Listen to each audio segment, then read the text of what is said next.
الحمد لله وكفى وسلام على حبيبه المصطفى أما بعد فأعوذ بالله من الشيطان الرجيم بسم الله الرحمن الرحيم ومن أظلم ممن منع مساجد الله أن يذكر فيها اسمه وسعى في خرابها صدق الله مولانا العظيم۔ بارگاہ رسالت میں آپ صلی اللہ علیہ وسلم میں درود پاک کا ہدیہ پیش کریں۔ اللہم صلی علی سیدنا و مولانا محمد معدن الجود والکرم وآلہ واصحابہ الکرام وابنہ الکریم وبارک وسلم صلاة دائمة سرمدا ابدا۔ اللہ عز و جل قرآن عظیم میں ارشاد فرماتا ہے، اس سے بڑا ظالم کون جو اللہ کی مسجدوں میں اللہ کا ذکر کرنے سے روکتا ہے، وہ سب سے بڑا ظالم ہے۔ ومن اظلم ممن منع مساجد اللہ، اللہ کی مسجدیں، اللہ کا گھر اس کے ذکر پاک کے لیے ہوتی ہیں، اس کی عبادت کے لیے ہوتی ہیں، اور جو اللہ تبارک و تعالیٰ کے ذکر سے اور اس کی عبادت سے روکے، اللہ قرآن میں فرماتا ہے وہ سب سے بڑا ظالم ہے۔ میرے عزیزو، تاریخ اگر دیکھتے ہیں ہم تو ہر زمانے میں معرکہ حق و باطل ہوتا رہا ہے۔ باطل طاقتیں ہمیشہ یہ چاہتی ہیں کہ اللہ کے ذکر کو روکیں، کیونکہ طاغوت شیطان جس کا ذکر قرآن میں ہے وہ ہمیشہ سے یہ چاہتا رہا ہے کہ اللہ کا ذکر کرنے والوں کو روک دیا جائے، کیونکہ اس نے اللہ تبارک و تعالیٰ سے یہ وعدہ کیا، چیلنج کیا تھا، لَأَقْعُدَنَّ لَهُمْ صِرَاطَكَ الْمُسْتَقِيمِ، اے رب میں تیرے سیدھے راستے پر بیٹھ جاؤں گا، ثُمَّ لَآتِيَنَّهُمْ مِنْ بَيْنِ أَيْدِيهِمْ وَمِنْ خَلْفِهِمْ وَعَنْ أَيْمَانِهِمْ وَشِمَائِلِهِمْ، اور میں اس سیدھے راستے پر جو بھی گزرے گا اس کو کبھی سامنے سے آ کر بہکاؤں گا، کبھی پیچھے سے آ کر بہکاؤں گا، کبھی دائیں سے کبھی بائیں سے۔ اور اللہ تبارک و تعالیٰ سے شیطان مردود یہ کہتا ہے، وَلَا تَجِدُ أَكْثَرَهُمْ شَاكِرِينَ، تو تیرے بندوں میں شکر گزار بندے نہیں پائے گا۔ مطلب یہ ہے کہ ابلیس لعین مسلسل یہ کوشش میں ہے کہ اللہ تبارک و تعالیٰ کے بندوں کو اس کے ذکر سے دور کرے، اس کے شکر سے دور کرے۔ آج بھی وہ کیفیت ہم دیکھتے ہیں کہ سب سے زیادہ اللہ کے ذکر سے روکنے کے لیے جو شیطانی طاقتیں کوشش کر رہی ہیں، مگر میرے عزیزو یہ تمہارا امتحان ہے، تمہارا امتحان ایسا کہ کبھی یہ مت سمجھنا کہ تم خالی ہو، کیونکہ قرآن پاک اللہ تبارک و تعالیٰ 21ویں پارے میں فرماتا ہے، احسب الناس ان یترکوا ان یقولوا آمنا وهم لا یفتنون، کیا لوگ یہ گمان کر کے بیٹھے ہیں کہ وہ ایمان لے آئے تو ہم ان کو آزمائیں گے نہیں، یا ان کو چھوڑ دیا جائے گا؟ جو ایمان لایا ہوا بندہ ہے وہ آزمایا جائے گا۔ ایمان اگر تمہارے پاس ہے تو تمہیں امتحان سے بھی گزرنا ہی ہوگا۔ یہ ایمان کسی حلوہ پراٹھے کا نام نہیں ہے، کھا کر کے مست نیند سو جائے، پھر اسے اس دار فانی میں، اس دنیا میں امتحانات سے گزار کر کے اپنے ایمان کی کسوٹی کو دکھانا ہوگا۔ اسی لیے قرآن یہ بھی کہتا ہے کہ تمہیں کیسے کیسے آزمایا جائے گا، وَلَنَبْلُوَنَّكُمْ بِشَيْءٍ مِّنَ الْخَوْفِ وَالْجُوعِ وَنَقْصٍ مِّنَ الْأَمْوَالِ وَالْأَنفُسِ وَالثَّمَرَاتِ، ہم تمہیں آزمائیں گے کبھی بھوک سے، کھانے کی قلت سے، اور کبھی خوف سے، ڈر آئے گا تمہارے پاس، اور پھر اللہ تعالیٰ فرماتا ہے کبھی مال و دولت کی کمی سے، وَنَقْصٍ مِّنَ الْأَمْوَالِ وَالْأَنفُسِ، کبھی لوگوں کی جان چلی گئی ہو، کثرت سے تمہارے عزیز مر گئے، یہ بھی آزمائش ہے، اور پھلوں کی کمی۔ اللہ تعالیٰ فرماتا ہے یہ 5 چیزیں ہیں جو تمہاری زندگی میں آئیں گی اور تمہیں آزمایا جائے گا، اور ان کمیوں کے وقت تمہارا ایمان دیکھا جائے گا، تم کیا کہتے ہو۔ اور اللہ تعالیٰ فرماتا ہے جب کبھی تمہیں بھوک سے آزمایا جائے، خوف سے، ڈر سے آزمایا جائے، اور مال کی کمی سے آزمایا جائے، امتحان لیا جائے، تو اس وقت جو بندہ یہ کہتا ہے، اللہ فرماتا ہے انا للہ و انا الیہ راجعون۔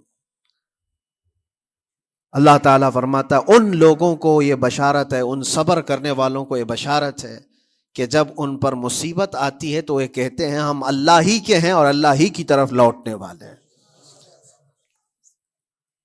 یہ مصیبت کے وقت یہ جو 5 چیزوں سے آزمایا گیا ہے، ان آزمائش کے دور پر جو بندہ اللہ تبارک و تعالیٰ کی اس عطا پر راضی رہتا ہے وہ صبر کے ساتھ نکل گیا ہے۔ آج کے دور میں بھی میرے عزیزو بے شمار جانیں ہماری درمیان سے جا رہی ہیں۔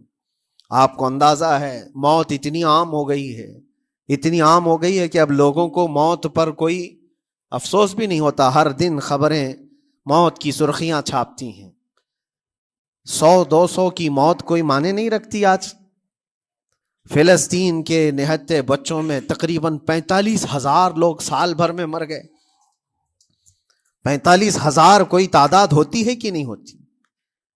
اتنی بڑی جانوں کا جو نقصان ہے یہ آزمائش ہے، اور یہ جانوں کے ذریعے سے آزمائش تھی۔ مال کی کمی کی آزمائش تو ایسی ہے، ملک شام، یمن، بہت سارے ایسے ٹوٹے پھوٹے علاقے، عراق، جہاں پر لوگ کھانا اور دوائیوں سے جوجھ رہے ہیں اس طرح سے کہ وہ گھاس کھانے پر مجبور ہیں۔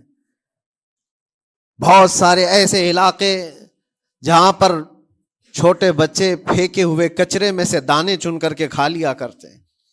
وہ اپنے پیٹ کی اس آگ کو بجھانے کے لیے دانے دانے کے لیے ترس رہے ہیں۔ یہ بھوک کی آزمائش ہے، مال کی کمی کی آزمائش ہے، جانوں کی آزمائش ہے۔ عزیزان گرامی وقار، اور پھر خوف کے ذریعے سے جو آزمائش ہے وہ ہم دیکھ رہے ہیں آج۔ خوف ظالموں کے ذریعے سے تم پر مسلط کیا جائے گا۔ ہر آدمی ڈرا سہما ہوا، ہر آدمی اپنے اندر ایک ڈر لیے بیٹھا ہے کہ نکلوں گا تو کیا ہو جائے گا۔ ان سب کے درمیان اللہ کی بارگاہ میں سجدہ ریز ہونے کا نام ایمان ہے۔ سب حالات ہوں گے اس طرح سے، اور انہی حالات کے درمیان جو بندہ اپنا سر جھکاتا ہے مولا کریم کی بارگاہ میں وہ ایمان والا ہے۔ آؤ اگر ایمان کی کمال کی مثال دیکھنا ہے تو کربلا کے میدان میں کون کون سی آزمائشیں تھیں۔ بھوک کی بھی آزمائش ہے، پیاس کی بھی آزمائش ہے، جان کی بھی آزمائش ہے، خوف کی بھی آزمائش ہے۔ سب چیزیں ایک ساتھ کربلا کے میدان میں آئی۔ رسول اللہ کے گھرانے پر، اہل بیت پر وہ کیسا عظیم امتحان تھا جب وہ 72 لوگوں کا 82 لوگوں کا قافلہ بھوک اور پیاس سے جوجھ رہا ہو، 3 دن سے ان کے اوپر کھانا اور پانی بند ہو، اور ان شہزادوں کے ایمان میں ذرا برابر بھی فرق نہیں آتا، نہ ان کے ایمان میں، نہ حوصلے میں، نہ ہمت میں فرق آتا ہے۔ 3 دن کے بھوکے اور پیاسے باطل سے نپٹنے کے لیے کس طرح سے کمر بستہ ہے۔ یہاں تک کہ بھوک کی شدت ایسی تھی کلیجہ منہ کو آئے، 6 ماہ کا بچہ بھی روتے روتے زبان جس کی سوکھ گئی ہو، وہ ماں جو بچے کو دودھ پلاتی ہے اس کے سینے سوکھ چکے ہوں، دودھ ختم ہو چکا ہو ماں کے پستانوں میں، کیسی قلت ہوگی۔ پانی کا ایک قطرہ ان کے گھر تک نہیں پہنچ پاتا، ماں اپنے بچے کو دودھ نہیں پلا سکتی تھی۔ اس سے زیادہ کیا آزمائش تھی؟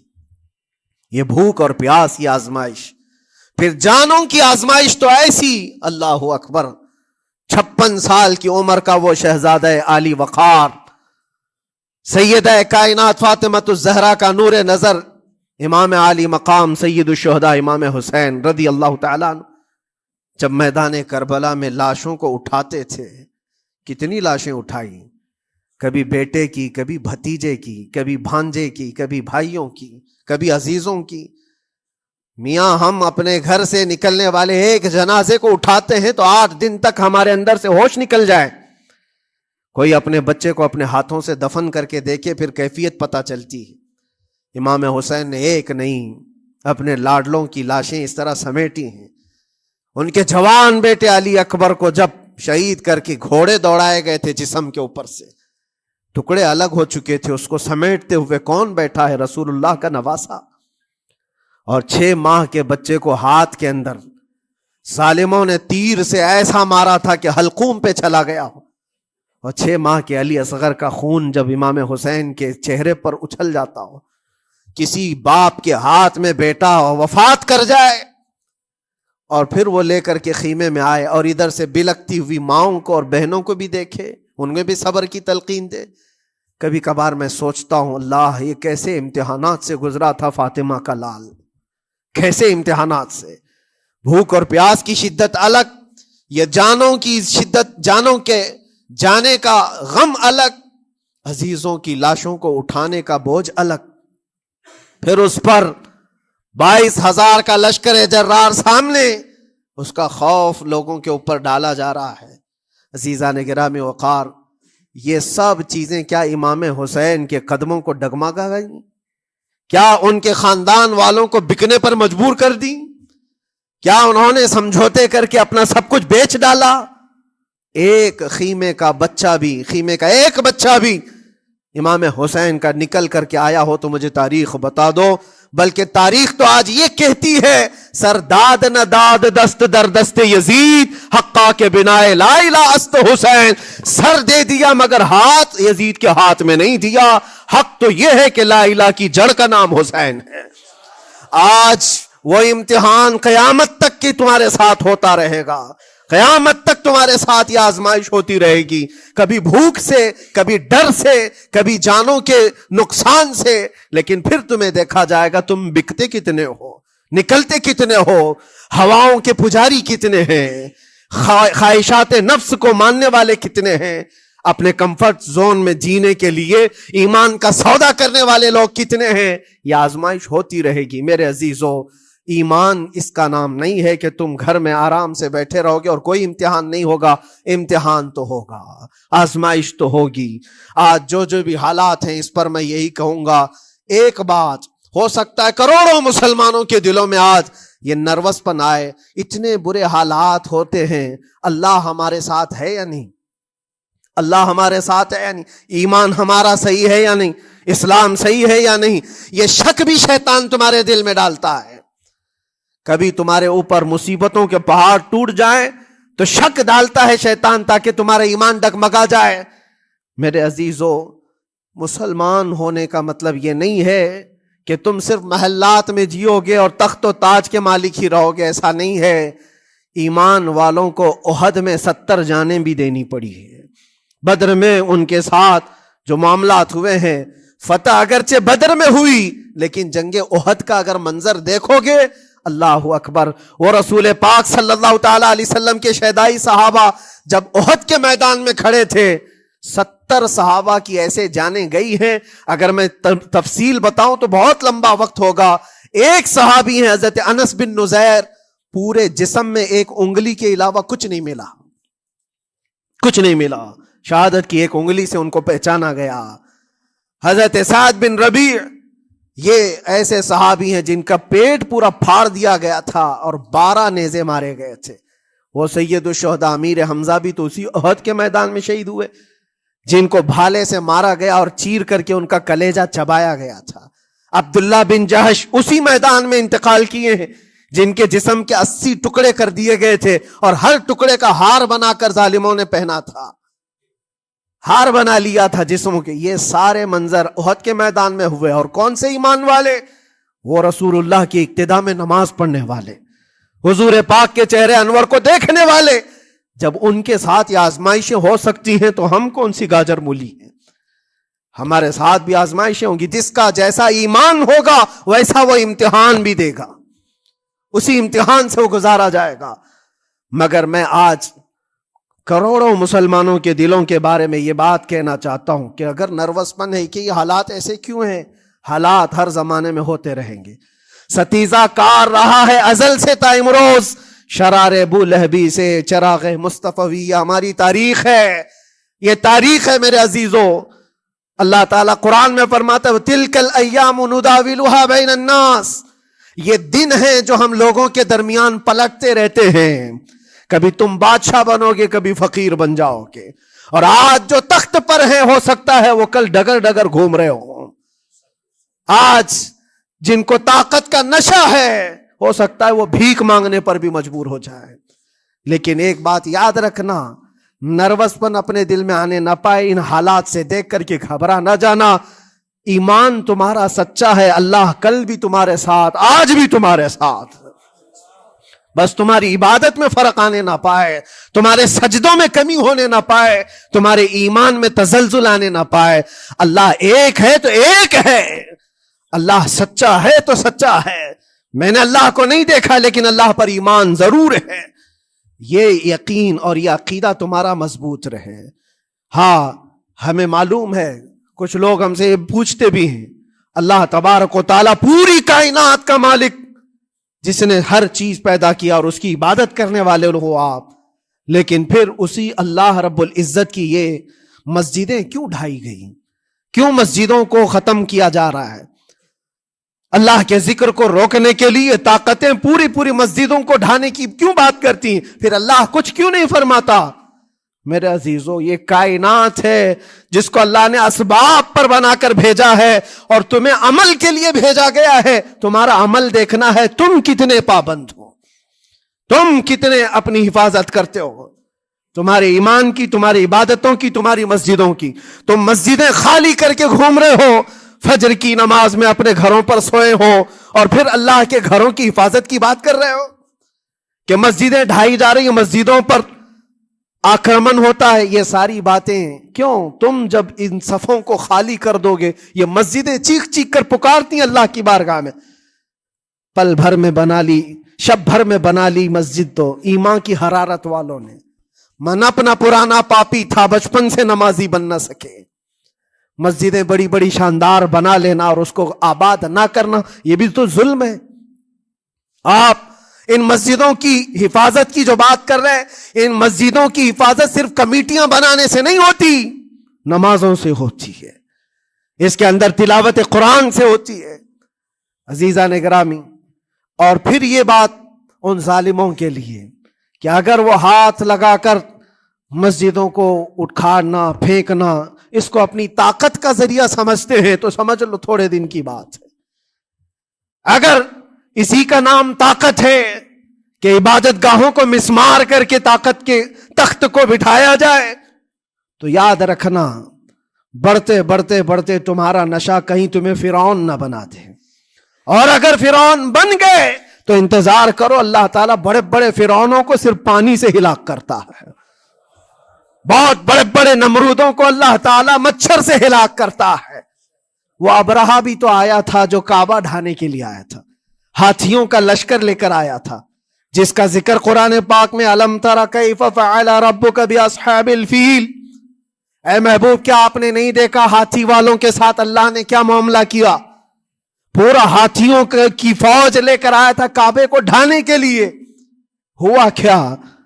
کعبہ کو ڈھانے کے لیے اتنی خطرناک فوج تھی اور مکہ والوں میں لڑنے کی اتنی طاقت نہیں تھی. اللہ کریم نے ابابیل چڑیوں کی ایک فوج کو بھیجا. ہاتھی کہاں اور چڑیا کہاں؟ کوئی مقابلہ ہوتا ہے؟ کوئی مقابلہ ہے؟ تصور میں نہیں آتا. لیکن رب تبارک و تعالیٰ کا ایک دستور ہے، بڑی بڑی طاقتوں کو چھوٹی طاقتوں سے ہلاک کرتا ہے. چھوٹی چھوٹی سی چڑیاں ایک ہاتھ میں تمہارے آ جائے، ایک چونچ میں اور دو پاؤں میں کنکریاں لے کر آتی تھی، اوپر سے صرف وہ کنکریاں گراتی، ہاتھیوں کے پیٹ پھٹ جاتے اور آگ لگ جاتی تھی. اللہ تبارک و تعالیٰ کی طاقت کا یہ مشاہدہ، قوت کا ایک ہلکا سا اظہار جو مکہ کی ان وادیوں میں ہوا منا، اور اللہ تعالیٰ فرماتا ہے فَجَعَلَهُمْ كَعَصْفٍ مَأْكُولٍ. اللہ نے ان کو ایسا کر دیا جیسے کھائی ہوئی مرغی ہوتی ہے، نوچ نوچ کر کے کھا کر چھوڑی ہوئی مرغی ہو. پوری فوج کی حالت ایسی ہو گئی تھی.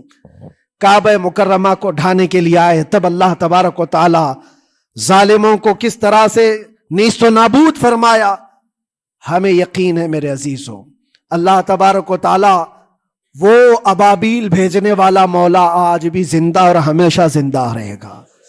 وہ حی اور قیوم ہے، ہمیشہ سے زندہ ہے اور ہمیشہ زندہ رہے گا. لیکن تمہارا امتحان ہوتا رہے گا، تمہارا امتحان ہوتا رہے گا. اللہ کے نبی صلی اللہ تعالی علیہ وسلم کے لیے مدد آئی ہے تو اس کا مطلب یہ نہیں ہے کہ وہ صرف بیٹھ کر کے مدینے میں دعائیں کرتے تھے؟ نہیں، عمل کے میدان میں اترے بھی ہیں۔ صحابہ نے بھوک اور پیاس برداشت کی ہے، کتنے کتنے دنوں تک وہ ایک کھجور پر پورا دن گزارتے تھے، پیوند لگے کپڑے۔ حضرت ابو ہریرہ فرماتے ہیں ہم تو ایک جنگ سے ایسے واپس آئے تھے کہ ہمارے پاؤں کے پورے ناخن اکھڑ گئے تھے، پاؤں کے ناخن اکھڑ گئے۔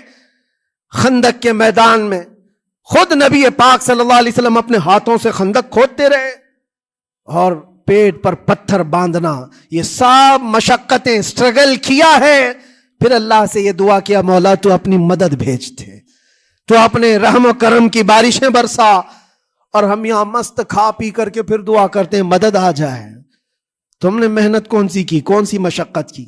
میرے عزیزو، اگر محنت و مشقت میدان میں اتر کر کرنے کا موقع نہیں ہے تو عبادتیں تو کرو اپنی پوری، اپنی نمازیں تو کمپلیٹ کر لو، اور اللہ کو راضی کرو۔ اپنے گناہوں سے اگر وہ غضبناک ہے تو توبہ کرو۔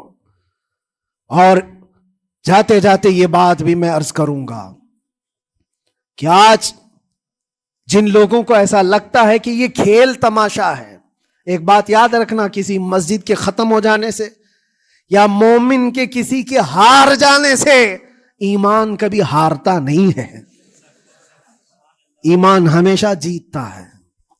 تھوڑی دیر کی تکلیف تو مومن کو ہو سکتی ہے، لیکن اس کے ساتھ ایمان ہے تو ہمیشہ سر بلند ہے۔ اس سے بڑی کوئی کامیابی کیا ہے؟ ہم نے دیکھا ہے کربلا کی تاریخ میں جیتا کون ہے؟ دنیا کی نظر میں، اس وقت کی میڈیا کی نظر میں، اس وقت کے جو کتے ہوں گے ان کی نظر میں یزید جیتا ہوگا، لیکن قیامت تک ہر مومن کہتا ہے بادشاہ است حسین، بادشاہ است حسین۔ ایمان کی جیت ہمیشہ ہے، اگرچہ وہ ٹکڑوں میں بدل جائے، اگرچہ وہ 1000 ٹکڑوں میں ہو جائے۔ آج بھی پھریرا لہرا رہا ہے تو حسین اعظم کا لہرا رہا ہے۔ اسی لیے یاد رکھو، صرف تخت پہ چڑھ کر بیٹھنے کا نام جیت نہیں ہے۔ ابھی الیکشن بھی گزرا، کچھ لوگ نروس ہوں گے کہ ہم ہار گئے۔ اگر وہ ایمان والے ہیں، سچے ایمان والے ہیں، تو انہیں یاد رکھنا چاہیے جیت اور ہار صرف تخت حاصل کرنے کا نام نہیں ہے، دلوں پر حکومت کرنے کا نام جیت ہے۔ اور آج 800 سال گزر گئے، ہند الولی سلطان الاولیاء غریب نواز کی حکومت ہم سب پر قائم ہے۔ کس بات کی حکومت ہے یہ دلوں کی حکومت ہے۔ اور وہاں جو ہاتھ لگانے کی کوشش کر رہا ہے وہ اپنے ہاتھوں کو بچا لے، آگ تمہارا انتظار کر رہی ہے، آگ تمہارا انتظار کر رہی ہے۔ اس لیے کہ اللہ فرماتا من عادی لی ولیا فقد آذنتہ بالحرب، جس نے میرے ولی سے دشمنی کی میں اس کو اپنے ساتھ جنگ کا اعلان کرتا ہوں۔ آؤ رب تعالیٰ سے جنگ کرنے کے لیے تیار ہو؟ اللہ کے ولی سے مقابلہ کرنا چاہتے ہو؟ اللہ کے ولی کو چھونا چاہتے ہو؟ رب تعالیٰ فرماتا ہے جو اللہ کے ولی سے دشمنی کرتا ہے اسے میں اپنے ساتھ جنگ کا اعلان کرتا ہوں۔ ہے کسی کی ہمت و طاقت اللہ سے جنگ کرنے کی؟ تو جو یہ چاہتے ہیں کیڑے مکڑوں کی موت مرو گے، اس سے بھی خطرناک ذلیل ہو کر مر جاؤ گے۔ اجمیر معلیٰ یہ صرف اور صرف ایک دھرتی کا نام نہیں ہے، اللہ کے ولی کی آباد کی ہوئی مقدس زمین ہے۔ اور ہم سنیوں کی آستھا ایسے ہے، امام اہل سنت فاضل بریلوی اعلیٰ حضرت فرماتے ہیں دنیا بھر میں جہاں دعائیں قبول ہوتی ہیں ان جگہوں میں سے ایک جگہ کا نام اجمیر معلیٰ ہے، جہاں اللہ تعالیٰ دعائیں قبول فرماتا ہے۔ ہم اپنی آستھا ہی نہیں رکھتے میرے عزیزو، اپنی جان بھی حاضر ہے غریب نواز کے قدموں کے لیے۔ اس لیے میں کہنا چاہتا ہوں سرکار غریب نواز رضی اللہ تعالیٰ عنہ کے رکشک، یہ لوگ اگر یہ سمجھتے ہیں کہ مسلمان بکھر گئے ہیں، ٹوٹے ہیں، بکھرے ہیں، ان کے پاس کوئی طاقت نہیں، کوئی سیاست نہیں، اور ہم جس کو چاہیں آکرمن کر کے ختم کر دیں، ہو سکتا ہے ہم سب کو مار ڈالو تمہاری طاقت کے ذریعے، لیکن وہ غریب نواز ہے۔ اپنے باپ داداؤں کی تاریخ یاد رکھنا، پوچھنا، جو غریب نواز کو اٹھانے کی کوشش کیا اٹھ گئے ہیں، اور وہ دھرتی پہ آج بھی آباد ہے۔ انشاءاللہ قیامت تک اجمیر معلیٰ چمکتا رہے گا۔ سرکار غریب نواز رضی اللہ تعالیٰ عنہ کے آستانے سے جو فیض بٹتا ہے، اپنے اور غیر سب وہاں سے فائدہ اٹھاتے ہیں، سب لوگوں کو برابر فائدہ اٹھایا جاتا ہے۔ اسی لیے میرے عزیزو، یہ آزمائشوں کے دور میں میری صرف ایک ہی گزارش ہے، اپنا ایمان مضبوط کرو، اپنا ایمان مضبوط کرو۔ جیسی بھی مصیبتیں آئیں، طاقتیں آئیں، تمہارا سجدے سے سر دور نہ ہونے پائے، اللہ سے غفلت ہونے نہ پائے، تمہارے ذکر و اذکار میں کمی ہونے نہ پائے، مسجدوں سے دور بھاگنے کی کوشش نہ کرو، واپس آ جاؤ، اللہ کی رحمت قریب ہے۔ قرآن میں اللہ فرماتا ہے الا ان نصر اللہ قریب، آگاہ ہو جاؤ، بے شک اللہ کی مدد بہت قریب ہے۔ وآخر دعوانا الحمدللہ رب العالمین۔ السلام